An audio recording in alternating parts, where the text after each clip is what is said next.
Esse é o nosso tema. O professor Dimídio fez a exposição em relação à aplicação do direito de família. Como ele disse, vou falar em relação à manipulação de dados dentro das relações de consumo. E, para isso, eu separei 3 perspectivas. Manipulação de dados para direcionamento de publicidade, manipulação para discriminar consumidores ou para conferir mais segurança na hora de realizar uma compra, por exemplo, conhecendo o fornecedor com o qual você está se relacionando. Primeira questão enfoca a divulgação de produtos e serviços, que é a publicidade, que é uma das principais atividades do fornecedor para atrair clientes ou consumidores. Uma observação importante que tem que se frisar aqui é que as normas da relação de consumo são voltadas para regular publicidade e não propaganda. E aí os autores fazem uma diferenciação entre publicidade como atividade desenvolvida dentro de uma atividade econômica do fornecedor e propaganda, simplesmente divulgação de ideias, filosofias, etc. No Brasil, o controle da publicidade é feito de maneira dupla. Existe um autocontrole, que é feito pelo CONAR, Conselho Nacional de Autorregulamentação Publicitária, e existe o controle que é feito por Poder Judiciário, PROCON, CONANDA. O CONAR é criticado num certo aspecto. É um órgão muito respeitado, mas os autores dizem ele não tem tanta efetividade, ou não tem a efetividade que poderia ter, porque as suas decisões são recomendações. Então, eu recomendo à empresa que não continue essa campanha publicitária porque ofende um determinado dispositivo legal. A empresa simplesmente pode ouvir a recomendação e dizer, não vou acatar. Como um pai que recomenda ao filho, não beba muito, estude mais, eu posso simplesmente não acatar. Diferente do que acontece com o Poder Judiciário, com o PROCON, que tem um poder sancionador bem maior. O que não pode ser feito? Um controle prévio. Então, nem Poder Judiciário, nem CONAR, nem PROCON pode entrar dentro de uma empresa publicitária e analisar e estudar o que eles estão planejando divulgar. Não pode entrar dentro de uma empresa qualquer do ramo de negócios e analisar e filtrar o que eles estão divulgando, porque isso configuraria censura. Então, essa é a limitação do controle. Como são utilizados dados para direcionar publicidade? É o que se chama de publicidade comportamental, que serve para segmentar os consumidores. Então, é um clássico, atualmente, vocês vão ver aqui, pelos exemplos, esse tipo de prática. Regulamentação, lei, norma, decreto sobre isso. No Brasil, nenhum. Então, é uma conduta que ainda não está regulada pelo direito. Aí, infelizmente, o direito chega atrasado em relação a muitas questões. Essa é uma delas. Um exemplo de que, quando você faz uma busca, será que aqui alguém já passou por isso? Você faz uma busca de algum produto no Google, você recebe uma publicidade no Facebook, por exemplo, que é direcionada em razão de você ter buscado anteriormente aquele produto. Então, as buscas que você faz leva à empresa um conjunto de dados e algumas empresas comercializam esses dados para empresas publicitárias. Então, as empresas direcionam para você o produto que você está buscando. E isso aumenta de uma maneira incalculável a efetividade da mensagem. Então, se eu mando uma divulgação de um produto para uma pessoa que está procurando, eu vou ter muito mais sucesso nessa publicidade. Ou, por exemplo, se você chegou até a última etapa da compra e desistiu lá no cálculo do frete, a empresa pode saber essa informação e lhe enviar um e-mail, estamos com promoção frete grátis. Então, seu problema foi resolvido. E aí ele consegue captar esse consumidor. Facebook, Instagram, YouTube, Facebook, Instagram, WhatsApp, de quem são? De muitas pessoas, de um grupo só? A interligação, será, entre essas redes? Então, esse conhecimento é compartilhado. E aí não só entre Facebook, Instagram e WhatsApp. Estou dizendo, por exemplo, recentemente eu li um contrato de uma academia aqui em Natal, de uma rede de academias aqui em Natal, que no contrato havia uma observação de que a empresa iria utilizar o modelo do seu celular, que você acessa à internet, para vender, para vender essas informações. Então, todas as suas informações de check-in, quando você frequentou, tudo isso ia ser utilizado para fins de publicidade.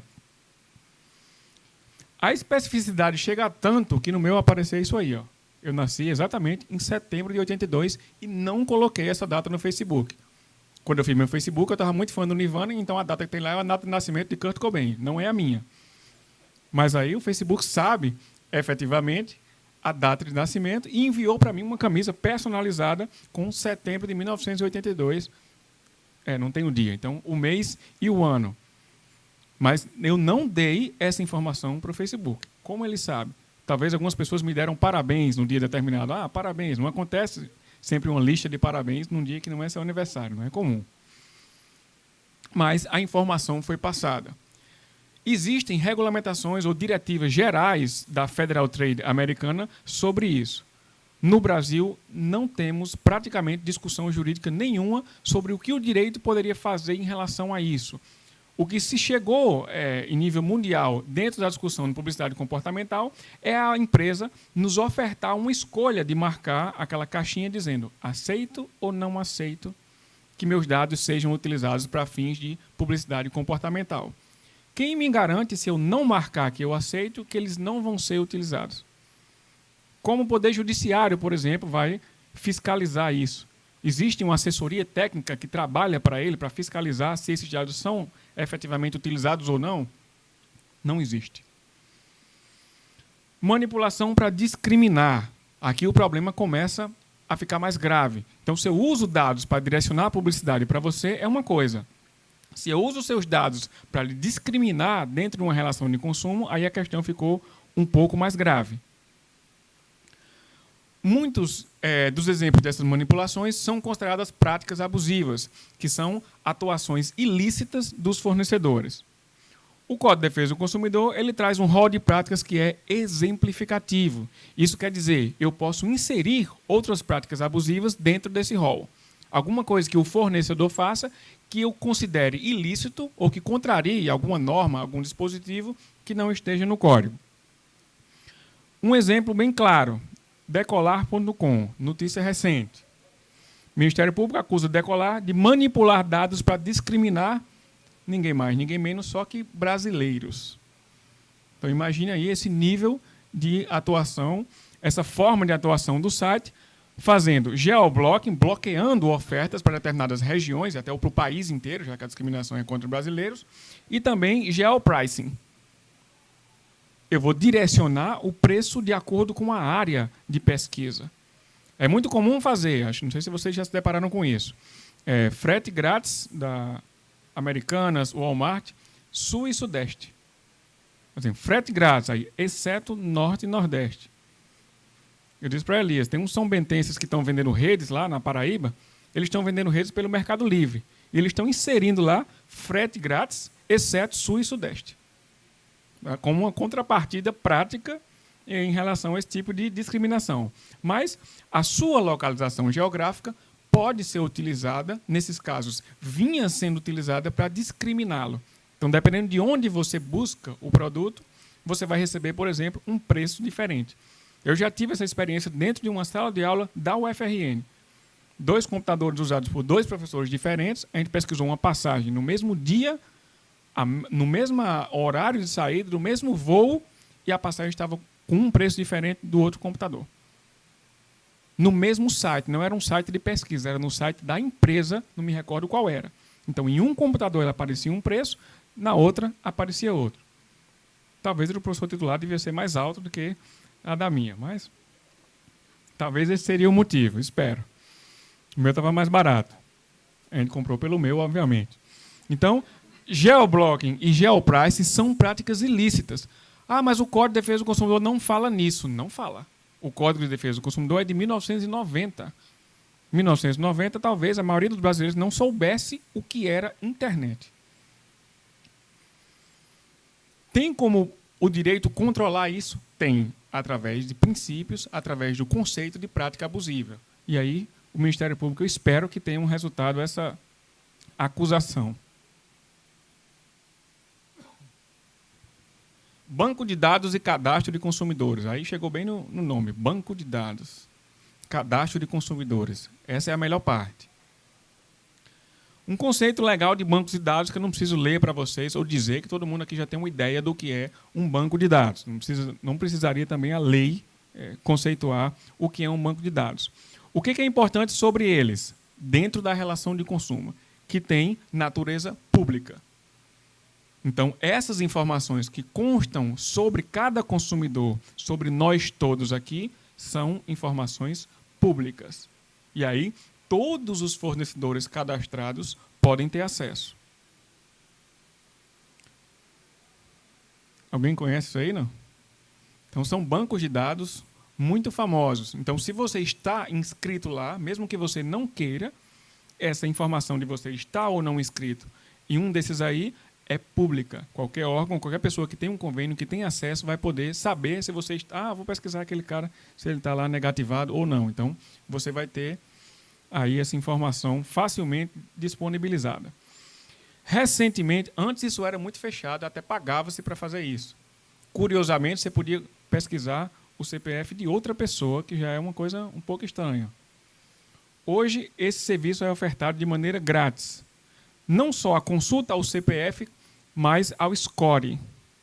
Quem aqui sabe o que é score do Serasa?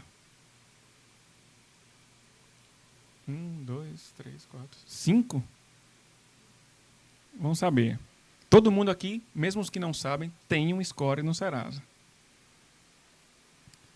Observação importante em relação a dados, antes de falar do scoring do Serasa, para vocês não ficarem curiosos. É um direito de cada consumidor o acesso a esses dados. Eu, como consumidor, eu tenho direito a saber o que uma empresa tem sobre mim. O que cada banco de dados daquele tem sobre mim. Se eu atrasei uma conta, se não atrasei, se eu paguei em dia, se eu não paguei. Então, é direito do consumidor o livre acesso a dados pessoais e de consumo, bem como as fontes. Ah, mas aqui está que você atrasou uma parcela. Sim. Existe essa informação? Existe. Quem inseriu essa informação aí, nesse banco de dados? Então, eu preciso saber tanto a informação quanto quem inseriu essa informação. É um direito meu como consumidor. Algumas coisas vocês vão rir já já. Existem ações específicas para se chegar a esses dados, porque geralmente eles não são fornecidos. Não sei se alguém aqui já passou por essa experiência ou já presenciou. Eu já presenciei. Alguém vai lá numa loja, eu não vou dizer o nome, hiper, fazer o cartão, aí a pessoa diz, o seu cartão não foi... Primeiro, ela já oferta na entrada. O senhor aceita fazer o cartão do hiper? Com base no Código de Defesa do Consumidor, isso é uma oferta. Se eu disser aceito, ele já não pode negar mais. Aceito fazer o cartão do hiper? Aceito. Policitação, oblação, oferta, aceite, relação consumada. Primeiro erro. Segundo erro, o seu cartão não foi aprovado. Aí eu pergunto, por quê? Não, a gente não tem essa informação. Olhando para a informação lá, a gente não tem essa informação. Onde tem essa informação? Só em São Paulo. Sempre é em São Paulo. Imagina o lugar que se guarda dados em São Paulo. Todas as relações de consumo, as informações são em São Paulo. Não, a gente não tem essa informação só em São Paulo. A gente não tem como dizer isso. Eu tentei uma vez fazer um cartão de crédito, mandei uma documentação que eles pediram, a sua proposta foi negada. Prezado senhor Fabrício, cordialmente, nós somos uma empresa que trabalha com transparência e tal, a sua proposta foi negada. Olha, cordialmente, operadores, administradores do cartão, eu também trabalho com honestidade, eu também trabalho com transparência, falei um pouco sobre mim também, que eles falaram sobre eles. Aí, ele disse, eu queria saber o motivo que o cartão foi negado. Não tive resposta no e-mail. Liguei para lá, oi, bom dia, queria saber, fiz uma proposta número tal, protocolo número tal, queria saber por que o cartão foi negado. Eles tinham alguma informação que fizeram negar o cartão. Por que o cartão foi negado? Não, senhor, o seu cartão foi por motivo não sei o quê, tem a central de São Paulo, mas aí não é a central. Aí falou em São Paulo de novo e disse, não, eu disse, é porque eu sou negro? Não é porque eu sou negro, né, esse cartão? Eu disse, não, senhor, pelo amor de Deus, me desculpe, não é isso, não é porque o senhor é negro, não é porque eu sou homossexual. Não, senhor, pelo amor de Deus, não é o senhor, é porque eu sou nordestino, estou dizendo oxente, o cartão... Senhor, não é isso. Eu disse, eu não sei. A senhora não me disse o motivo. Então, por que eu disse isso para ela? Porque eu preciso de um motivo justo. Esse direito de acesso não foi consagrado à toa, não. Se eu não conhecer o motivo, ele pode me dar um motivo injusto. Como um desses, negro, homossexual, nordestino, mulher. Ah, porque a senhora é mulher. Mulher, existe aí, eu vou chegar nessa parte. Novidade: impedir ou dificultar esse acesso configura crime. Artigo 72 do Código de Defesa do Consumidor. Impedir, vejam, a outra palavra lá, dificultar. Então, quando eu digo, por que o cartão foi negado? Ah, a informação só tem lá em São Paulo, ele está, no mínimo, dificultando o meu acesso. Então, me dá o telefone desse lugar aí, o e-mail, eles atendem por WhatsApp, como é que eu consigo falar com esse setor em São Paulo para que não dificulte? Se eles dificultam, crime. O código diz: a abertura de cadastro, ficha, registro, dados pessoais e de consumo deve ser comunicada ao consumidor se não for solicitada.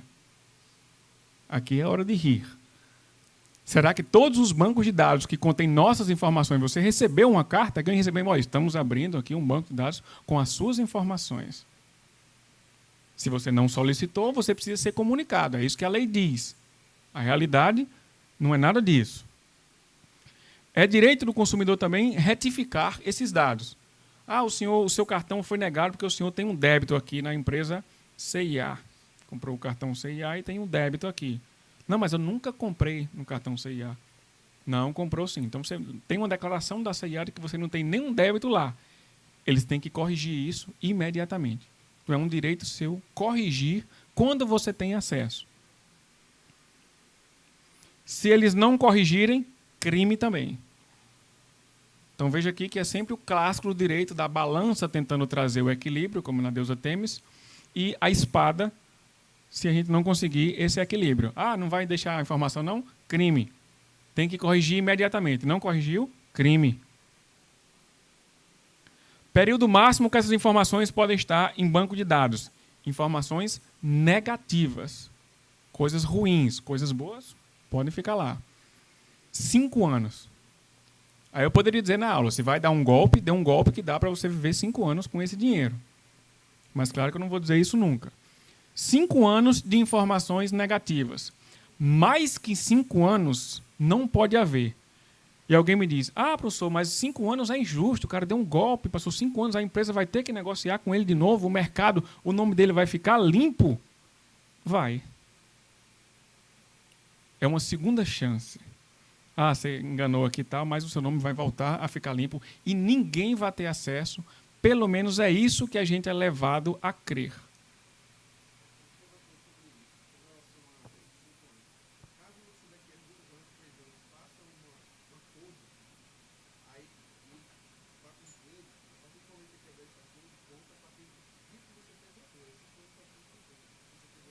Cinco anos do seu cadastro. Se você faz um acordo, isso é importante. Se você faz um acordo, o seu nome tem que ser limpo, como se diz, tem que sair do cadastro imediatamente. Fez o acordo, seu nome já sai.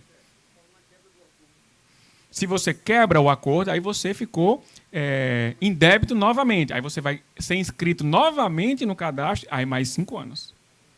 Então você entrou no cadastro e saiu. Uma informação interessante é que o código diz que essas informações devem ser disponibilizadas, inclusive para a pessoa com deficiência. Aí é um problema difícil de ser resolvido. Como eu vou disponibilizar informações sobre o cadastro para a pessoa com deficiência? São muitos os casos que eu posso ter de consumidores que não conseguem, por exemplo, ter acesso visual. Ou eu leio para ele, se não tiver audição. É possível. Então, como o fornecedor vai resolver isso, ainda é um problema. Mas há necessidade da informação. Score do Serasa, que a maioria aqui disse que não sabia o que é, mas todos têm. É uma pontuação calculada pelo Serasa sobre o seu comportamento de consumo. Ah, mas eu não consumo nada. Então, seu score vai ser muito baixo. Se você não está aí com dados, se você não tem cartão de crédito, se você não tem financiamento, se você não tem conta em banco. Então, eles captam uma quantidade muito grande de dados para calcular o seu score. Ah, mas eu não acho justo, eu posso fazer o quê? Nada.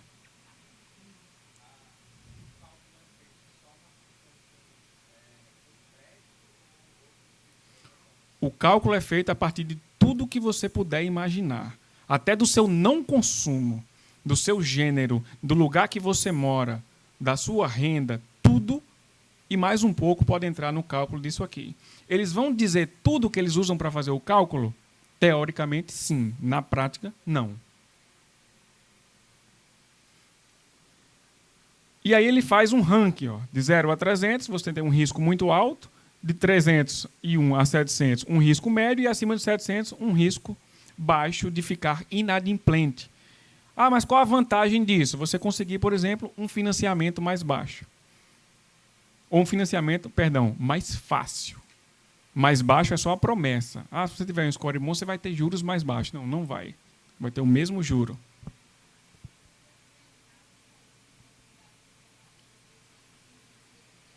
Se você entrou e saiu do banco de dados, isso influencia muito negativamente. Mesmo que você já tenha saído, isso vai ficar ruim no seu score. Quem me falou isso foi um cara do banco, Santander. Eu não sabia o que era score. Ele me disse, o seu score está baixo. Mas por que meu score está baixo? Meu nome está limpo, eu não estou lá cadastrado. Não, porque tiveram várias consultas no seu nome. A simples consulta ao seu nome baixa o seu score. Então, se tiver um inimigo que queira consultar muito o seu nome, vai baixar o seu score. Por exemplo, se você fez vários cartões de crédito no mesmo dia, cada empresa vai consultar seu nome. Isso é suspeito e baixa o seu score. Ah, mas como eu consigo aumentar esse score? Eu perguntei para o cara do banco. Ele disse, atualizando o seu cadastro. Você vai ao banco, leva o seu comprovante de residência e diz, eu continuo morando aqui no mesmo lugar, a minha renda continua essa aqui, aumentou, diminuiu, e aí você atualiza o seu score. Antes, o score não era informado. Quando ele surgiu, e eu sou tão velho assim, mas peguei essa época, foi há poucos anos, há menos de 10 anos, o scoring era segredo. Eu quero saber o seu scoring. O Serasa disse, assine aqui, traga seu documento de identidade autenticado. Ele mandou uma carta para mim, explicando o que era o score, dizendo que era um sistema de cálculos, mas não disse o meu. Eu fiz 3 comunicações por escrito ao Serasa e ele não mandou para mim qual era o meu score. Agora o score é disponibilizado depois de uma decisão do STJ que permitiu esse tipo de prática. Apesar da primeira audiência, primeira e única pública que eu assisti televisionada na minha vida, todas as associações de consumidor foram contra. É ruim, é um absurdo, essa prática é um absurdo. Todas as associações foram veementemente contra esse tipo de prática, mas o tribunal decidiu que era lícito. Como eu vou melhorar? Limpar o seu nome, se tiver negativado, você pode fazer isso. Abrir um cadastro positivo que vai gravar, por exemplo, ou vai passar a considerar se você pagou parcelas em dia, isso vai constar no seu cadastro positivo. E, como eu disse lá, atualizar os seus dados. Essas são as simples formas de você aumentar o seu scoring. Decisão é uma prática lícita. Está aqui, lícita.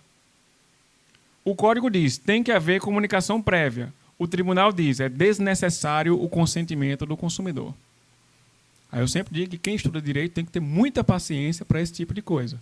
A legislação diz uma coisa diretamente, eu tenho uma decisão judicial que diz exatamente o contrário. Ah, como isso é possível? Tem que ter muita paciência para entender como isso é possível. A minha opinião em relação a isso é essa aí. Já foi, inclusive, sedimentado, digamos assim, esse entendimento, dizendo que dispensa o consentimento do consumidor, e na carta que o Serasa mandou para mim, ele disse que o score não pode ser utilizado como único instrumento para decidir se vai dar crédito ou não. Na prática, ele é utilizado como instrumento para fazer ou para tomar essa decisão. E essa é a melhor parte, decisão 2014. Dados pessoais do consumidor avaliado. Vejam aí o que está sublinhado. Idade é considerado. Sexo é considerado. Estado civil, profissão, renda, número de dependentes e endereço. Então, você pode ter um crédito negado ou seu score diminuído de acordo com o bairro que você reside.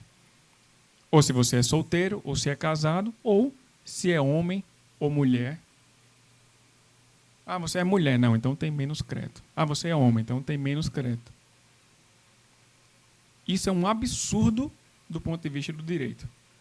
Então, utilizar esse tipo de informação, muitas delas informações consideradas sensíveis, para discriminar consumidores, não é uma prática ilícita, é uma prática muito ilícita. Mas eu tenho um tribunal superior que disse que é uma prática lícita. E em direito a gente consegue ter essas duas vertentes completamente contrárias coexistindo no mesmo mundo. Mas a opinião doutrinária acadêmica é que seria ilícito, da decisão lícito. Dessa aqui, se você considerar que ofende a categoria de consumidores, poderia haver recurso para o STF, mas nesse caso não houve. Foi a última palavra e foi depois dessa decisão, provavelmente, que se popularizou o score. Antes eles nem diziam, eu quero saber o meu score. Não, você não pode saber. Então já feria também o direito de acesso. Hoje ele diz, o seu score é 350, o seu score é 500. Vocês, se quiserem, podem fazer o cadastro, até no aplicativo do celular do Serasa, é grátis. Você consulta o seu CPF e consulta o seu score. E lá tem dizendo uma daquelas classificações lá, nos 3 níveis. Como você aumenta, atualizando o cadastro, pagando quantos em dias, tirando.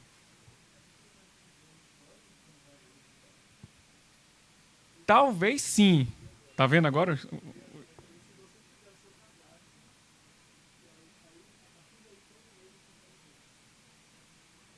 Se ele varia.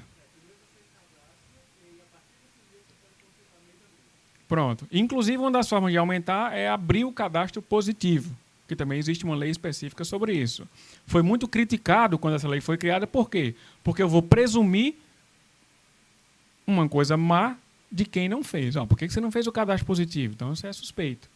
Então, eu crio um problema para outra categoria que não fez o cadastro positivo. Vou fazer um cadastro positivo para ver que eu sou adimplente. Se eu sou adimplente, eu preciso me cadastrar para eles observarem o meu parcelamento para constatar que eu sou adimplente. Eles já sabem tudo isso. Eu dei aula uma vez uma disciplina sobre direito médico, mas tinha um cara lá que era do banco, e ele me deu a simples informação de, não sei se alguém aqui trabalha em banco, disse que o banco que ele trabalhava, não sei se ele era do setor especificamente, e o banco tirava um print do seu extrato, por exemplo, no dia 31 do mês. Porque você pode tranquilamente ganhar 30, 40, 50 mil reais e no dia 31 seu saldo está negativo. Você pode ser um gastador aí, quanto mais. Então, a capacidade de pagamento também era aferida por quanto tinha na sua conta ao final do mês. Então, tudo é captado e é utilizado na prática para discriminar consumidores. Posso abrir um cadastro positivo? Pode. É uma forma de você tentar aumentar o seu score. Cadastro positivo tem uma regulamentação específica, essa lei é de 2011, que diz que ele é voluntário, você cria se quiser, você extingue quando você quiser. E a terceira vertente, além dessa do scoring, que é utilizado para discriminar, como eu disse, em relação a muitos critérios que são ilícitos, a terceira vertente é de comprar com segurança. Houve um caso recente, aqui em Natal, em que uma moça estava pagando o casamento dela, pagou algumas parcelas e a empresa simplesmente desapareceu. E ela ficou desesperada, porque tinha arrecadado o dinheiro para pagar esse casamento, que era o sonho dela, ela não sabia o que fazer. Então, eu ter a segurança de quem eu vou comprar é muito importante. É tanto que tem aqueles rankings do Mercado Livre, no AliExpress, tem lá o ranking do vendedor. Essa segurança é muito importante. Como eu posso chegar nessa segurança? Um dos caminhos, cadastro de fornecedores. E existe isso? Existe. Cadastro de fornecedores. Inclusive, os órgãos públicos são obrigados a fazer e a publicar. Você disse logo, mas isso pode ser lido por máquinas? Eu duvido muito que isso pode ser lido por máquinas. Se for publicado, já fiquem muito felizes se vocês conseguirem ter acesso a esse tipo de cadastro. Por que esse cadastro é importante? Porque o do PROCON, por exemplo, aí o de São Paulo, que é do Banco do Brasil, ele tem um ranking de quantas reclamações foram feitas para cada fornecedor, quantas foram atendidas, quantos acordos houveram. Então, eu posso saber as empresas que são as demandadas e aí bancos e operadores de telefonia não estão, por acaso, nos primeiros lugares do ranking, então eu posso escolher, eu poderia, em tese, escolher aí a empresa que é menos demandada, seria a que criaria menos problema para o consumidor. E aí eu teria mais segurança. Então, esse tipo de informações deve ser publicada. Se o órgão, por exemplo, Procon Natal ou Procon RN, publica essas informações com a frequência devida, seria bom se publicasse. Sim, o Reclame Aqui faz esse papel de maneira informal. O Reclame Aqui, ele monta rankings a partir das reclamações dos consumidores e é divulgado também. E tem muito poder. As reclamações digitais do consumidor têm tido muito poder. Às vezes no Procon demora 1 mês, 3 meses. Às vezes reclamações digitais são respondidas em menos de 1 hora. Você, não estou insatisfeito com o serviço tal, você marca lá a empresa no Instagram, por exemplo, ela recebe a mensagem que foi marcada e vai lá e responder, porque não é interesse dela que essa reclamação se mantenha. O que pode acontecer é você exceder nessa reclamação, como foi o caso de uma senhora que fez pelo Facebook. Todos os funcionários dessa empresa são irresponsáveis, são não sei o quê, tal, e fez, como se diz, um textão. Aí ela teve que pagar R$ 5.000 de indenização à empresa em razão do dano que ela causou. Então, os limites da reclamação também devem ser observados. O período máximo para os fornecedores também é 5 anos, então nós temos esse limite aí de, no máximo, 5 anos de informações negativas para o fornecedor. E essas informações devem ser abertas para consulta por qualquer interessado. Então, qualquer pessoa vai poder chegar no órgão e consultar ou solicitar. De preferência, eles devem publicar. E aí, publicando no site do órgão, por exemplo, fica livre, em tese, para qualquer interessado. Cumprimento das obrigações. Divulgar isso não é uma faculdade, não é uma possibilidade dos órgãos. Eles têm o dever de divulgar essas informações.